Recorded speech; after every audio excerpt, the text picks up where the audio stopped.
এই ভিডিওটি কেবল মনোরঞ্জন পাই এଥିରେ କୌଣସି ବ୍ୟକ୍ତିକୁ ଆଧାର କରି କୁହାଯାଉ ନାହିଁ। ଆମେ ହସିବା ସହ ଆପଣଙ୍କୁ ହସାଇବା ଆମର ପ୍ରୟାସ। ଯଦି ଆପଣଙ୍କ ଭିଡ଼ିଓ ଆପଣଙ୍କୁ ଭଲ ଲାଗେ ତେବେ ଲାଇକ୍ ସେୟାର ଆଉ ସବସ୍କ୍ରାଇବ୍ କରିବେ। ଇଏ ହେଉଛନ୍ତି ଅନ୍ଧ। ଇଏ ଆଙ୍କରି ନାଳୁଆମି ଦୋଷ ଯୋଗୁଁ ଗାଁ ଲୋକ ଏବଂ ସାଙ୍ଗ ପିଲା କିଛି ମିଶି ତାଙ୍କ ଆଖିଟାକୁ ଟିକେ ନଷ୍ଟ କରିଦେଇଛନ୍ତି।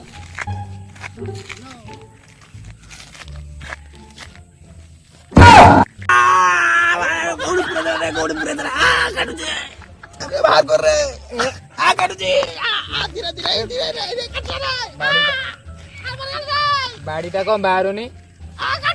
ସେ ଗୋଟେ ରଡ଼ି ଛାଡ଼ିଲାଣି।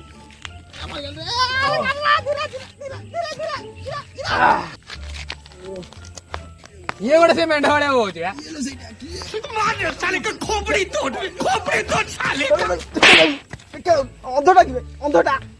ଅନ୍ଧ କହୁଛୁ ରେ? ହଁ ରେ କିଛି ସମୟ ପଶିକି ରହିଥିଲେ କୋଉ ପଟେ ମୋ ପାଣ ଗୋଟେ ପଇସା ମୁଁ ଜାଣି ପାରିଥାନ୍ତି ରେ। ପାଣ ବାଡ଼ିଟା କୋଉଠି ବାହାରିବ ରେ? ପଛ ପଟେ ଯାଇଥାନ୍ତା ରେ। ତତେ କଣ ଦେଖାଯାଉନି କି ରେ? ଦେଖାଯାଉନି? ଅନ୍ଧଟା ତାକୁ ମାରୁଛୁ କାଇଁ?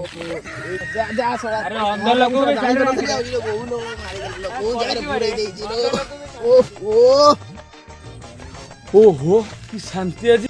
ଆଜ୍ଞା ଆଙ୍କୁ କଣ କହିବି? ଆଙ୍କୁ ଯାହା କହିଲେ ବି ଚଳିବ, କାରଣ ଆଙ୍କର ଛୋଟ ଥିଲା ବେଳୁ ଶୁଣିବା ଯନ୍ତ୍ରଟି ଖରାପ ହେଇଯାଇଛି। 1988 ମସିହା ପରେ ଆଜି ଗୋଟେ ଶାନ୍ତି ମୁଁ ଦେଖିବାକୁ ପାଉଛି କି କୋଉଠି କିଛି ଶବ୍ଦ ବି ଟିକେ ନାହିଁ, ପୁରା ଦିଲ୍ ସୁକୁନ୍।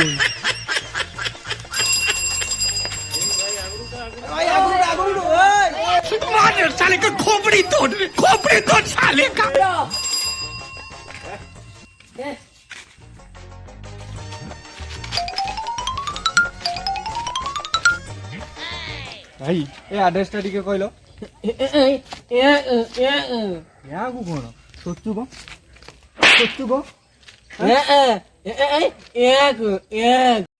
ପାଗଲଟା। ଇଏ ହେଉଛନ୍ତି ଭାରି ଭଦ୍ର ଲୋକ, ଯାହାକୁ କି ଦି ଚାପଡ଼ା ପକେଇ ଦେଲେ ବି ସେ କିଛି ଉଁଚୁ କି କିଛି କହିବେନି, କାରଣ ତାଙ୍କର ଜନ୍ମରୁ ମୂକ।